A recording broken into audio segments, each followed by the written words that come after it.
Oke, selamat pagi, selamat siang, selamat malam. Kita jumpa lagi di sini untuk belajar tentang Pancasila di sesi berikutnya. Baik, langsung saja kita akan belajar tentang Pancasila sebagai dasar nilai pengembangan pendidikan teknologi. Jadi kita akan melanjutkan tentang materi kita sebelumnya tentang bagaimana Pancasila sebagai dasar nilai pengembangan pendidikan teknologi.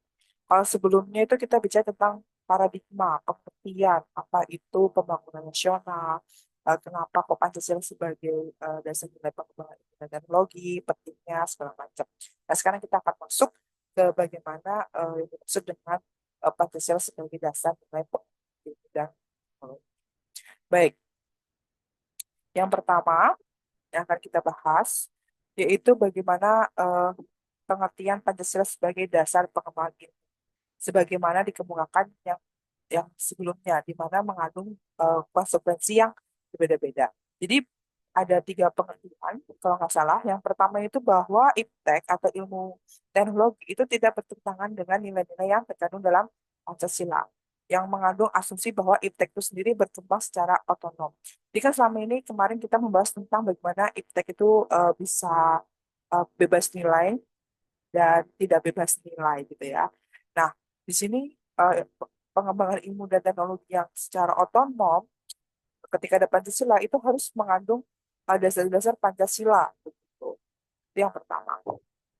Jadi perjalanannya dilakukan adaptasi dengan nilai-nilai Pancasila gitu. Jadi harus diadaptasi dengan nilai-nilai dalam Pancasila. Jadi IPTEK itu kalau bisa dibatasi, bukan dibatasi sih, tapi di mana harus mengandung nilai-nilai dalam Pancasila gitu. Disesuaikan gitu ya dengan dasar negara kita gitu. Yang kedua yaitu bahwa IPTEK yang dikembangkan di Indonesia itu harus menyertai nilai-nilai Pancasila sebagai faktor internal yang mengandaikan bahwa sejak awal pengembangan iptek itu sudah harus melibatkan nilai Pancasila. Jadi ketika kita ingin mengembangkan iptek, kita harus berdasarkan nilai-nilai Pancasila. Jadi pengembangan itu secara faktor internal itu sudah ada dasarnya dan itu harus berkaitan dengan Pancasila atau harus melibatkan nilai Pancasila gitu ya. Jadi dasar-dasar ini yang membuat kita tuh rasa cinta terhadap Indonesia itu tumbuh di situ gitu ya. Jadi ini hanya sebagai dasar bagaimana kita mengembangkan nilai Pancasila di dalam bidang ilmu dan teknologi. Namun, dalam keterlibatannya langsung, gitu ya, nilai Pancasila itu ada dalam posisi yang tarik ulur. Artinya, ilmuwan dapat mempertimbangkan sebatas mereka anggap layak untuk dilibatkan. Jadi, eh, posisi ilmuwan di sini itu dapat mempertimbangkan bagaimana eh, layak atau tidak untuk dilibatkan gitu ya. Jadi kita harus memahami Pancasila terlebih dahulu dan dalam pengembangan ilmu atau teknologi kita bisa tahu apakah ini bisa dilibatkan gitu ya dalam pengembangan ilmu teknologi itu sendiri gitu. Tapi Miss sejauh ini kayak misalnya Miss kayak saya gitu ya.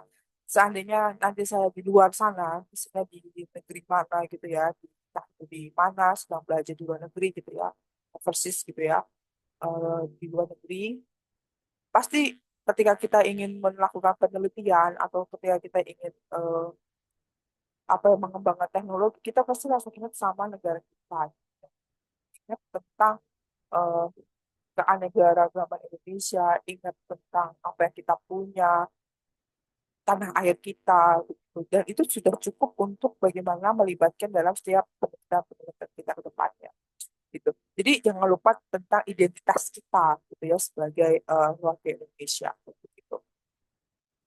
Lalu yang pengertian ketiga yaitu bahwa nilai Pancasila itu berperan sebagai rambu normatif.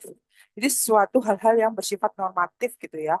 Kita kenal banget nih dengan sila Pancasila 5 itu harus tidak boleh bertentangan terhadap sila Pancasila gitu ya. Itu kan sudah sangat normatif dan itu memiliki rambu-rambu dalam kegiatan eh, bahkan bukan lagi rambu-rambu, dasar hukum Indonesia gitu ya. Dasar hukum negara kita itu juga dari Pancasila, dasar Undang-Undang Dasar juga di situ semuanya gitu ya. Jadi kita sebagai ilmuwan itu juga harus memiliki rambu-rambu yang kita jelas mana yang sesuai dan tidak sesuai begitu. Nah, itu mengasumsikan bahwa ada aturan main yang harus disepakati oleh para ilmuwan. Jadi itu ketika kita mengembangkan itu kayak ada aturan yang eh, tidak tertulis, tapi kita paham bahwa apa sih kewajiban kita sebagai warga Indonesia ketika kita di luar sana, begitu. Jadi hal-hal seperti ini tuh memang harus nilai-nilai itu harus ditanamkan dalam jiwa diri kita lebih dulu. Gitu. Kalau sudah, ketika kita ingin mengembangkan ilmu dan teknologi, kita pasti berdasarkan keindonesiaan kita, gitu ya. Oh, kenapa kita sebagai warga Indonesia, gitu ya. Kita harus bangga dengan eh, negara kita sendiri. Namun, tidak ada jaminan bahwa aturan main kita harus ditaati dalam perjalanan pengembangan iptek itu sendiri. Sebab ketika iptek terus berkembang, aturan main itu seharusnya mengawal dan membayangi agar tidak terjadinya kesenjangan antara pengembangan iptek dan aturan. Hmm, Ini ini akan apa terasa ketika nanti kita ada di luar gitu ya, atau nanti ketika kita eh, memiliki eh, apa ya ilmu yang ingin kita kembangkan, misal kedokteran, terus ekonomi gitu ya. Apalagi kalau misalnya kita mengembangkan ilmu yang kita punya tuh untuk memperbaiki eh, negara kita atau berguna untuk negara kita itu sangat sangat bagus sekali. Lalu, kesimpulannya apa sih, Miss? Kesimpulannya, jadi setiap pengembangan iptek atau ilmu dan teknologi harus berakar dari budaya dan ideologi bangsa Indonesia sendiri. Dan itu sebagai proses indigenisasi ilmu yang mengandaikan bahwa Pancasila itu bukan hanya sebagai dasar nilai pengembangan ilmu saja, tetapi sudah menjadi paradigma ilmu yang berkembang di Indonesia. Nah, untuk itu makanya diperlukan penjabaran yang lebih terperinci dan pembicaraan di kalangan intelektual Indonesia sejauh mana nilai-nilai Pancasila itu selalu menjadi bahan pertimbangan bagi keputusan-keputusan ilmiah yang jadi nanti kalau kalian calon ilmuwan-ilmuwan muda di sini, kalian juga perlu nih mengadakan pertemuan ilmiah gitu ya, sehingga kita tahu aturan main, aturan tidak tertulis, normatif, di mana kita bisa mengembangkan ilmu dan teknologi yang sesuai untuk eh, negara kita, begitu. Nah, sekarang kita akan bicara tentang pentingnya Pancasila sebagai dasar pengembangan ilmu. Yang pertama, yaitu pluralitas nilai yang berkembang dalam kehidupan bangsa Indonesia. Jadi dewasa ini tuh seiring dengan kemajuan iptek yang menimbulkan perubahan dalam cara pandang manusia tentang kehidupan. Jadi ditanamkannya pluralitas nilai gitu ya. Dan yang kedua yaitu dampak negatif yang ditimbulkan. Jadi kemajuan iptek itu terhadap lingkungan hidup itu berada dalam titik nadir yang membahayakan eksistensi hidup manusia di masa yang akan datang. Ini kalau kita bahas AI yang kemarin, itu kan banyak sekali problematiknya gitu ya. Apakah artificial intelligence itu membantu manusia atau justru malah akan melenyapkan manusia gitu ya. Jadi itu kan suatu bentuk perkembangan teknologi, tapi apakah itu bisa membuat dampak membawa dampak negatif atau tidak gitu ya. Yang ketiga yaitu adalah perkembangan iptek yang didominasi negara-negara barat dengan politik global ikut mengancam nilai-nilai khas dalam kehidupan bangsa Indonesia. Contohnya seperti spiritualitas, gotong royong. Kalau kita bicara tentang gotong royong itu maknanya luar biasa gitu ya.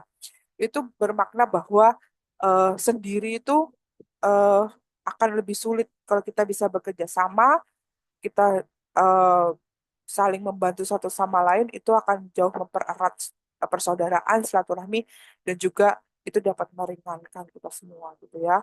Itu bentuk dari gotong royong gitu ya. Munculnya adanya eh, kerjasama bareng tim begitu. Lalu solidaritas tentu ya, lalu musyawarah dan cita rasa keadilan dan ini kan semuanya ada di dalam Pancasila begitu. Itu pentingnya bagaimana Pancasila sebagai dasar pengembangan ilmu. Yaitu kita akan menunjukkan sifat spiritualitas kita, gotong royong kita, solidaritas kita, musyawarah, dan rasa cinta pada keadilan. Kalau kelima ini ditanamkan dalam diri kita, jiwa kita, saya yakin kalian semua akan menjadi ilmuwan yang hebat. Bukan hanya pintar, tapi hebat. Oke, lalu Pancasila sebagai landasan etik dalam pengembangan ilmu di Indonesia. Kemarin kita sudah bahas tentang etika ya, etik gitu ya. Jadi etik itu berkaitan dengan norma, aturan yang tidak tertulis gitu lah. Jadi Pancasila itu sebagai landasan etik bagi pengembangan ilmu pengetahuan di Indonesia itu berkaitan dengan aksiologi ilmu, di mana pertanyaan utama dalam aksiologi adalah untuk apa pengetahuannya, sehingga kita bisa melihat manfaat dari eh, penelitian kita, kaidahnya itu kelihatan, manfaat kaidah-kaidah moralnya itu kelihatan. Jadi kayak miss gitu ya, membuat penelitian gitu ya. Kita memikirkan dasar ilmunya tuh manfaatnya, tujuannya, kegunaannya itu untuk apa, harus memiliki kaidah-kaidah yang bersifat moral gitu. Nah, itu sebagaimana yang dinyatakan dalam Pak Slamet Sutrisno, di mana bahwa bukti-bukti nilai-nilai Pancasila itu dapat dikembangkan sebagai pembangun filsafat ilmu sosial. Jadi sekurang-kurangnya dalam kapasitas aksiologi ilmu itu meliputi satu, yaitu tentang nilai spiritualitas dan nilai keadilan. Dan tentunya Pancasila itu membawa nilai kekeluargaan. Dan luar biasa sekali gitu ya. Jadi kalau kita mengembang tiga nilai tersebut, kita sebagai ilmuwan tidak hanya hebat, tapi juga memiliki jiwa yang nasionalis gitu. Wah, keren gitu ya. Nah, lalu kita akan bicara tentang visi dan orientasi operasionalnya yang dimana memiliki tiga dasar eh, dimensi gitu ya. Ada dimensi-dimensi.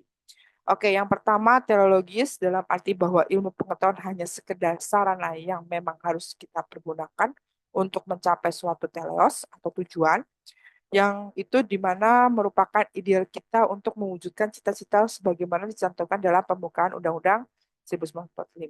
Lalu standar etis, yaitu dalam arti bahwa ilmu pengetahuan itu harus kita operasionalkan untuk meningkatkan harkat dan martabat manusia. Jadi manusia harus berada pada tempat yang sentral.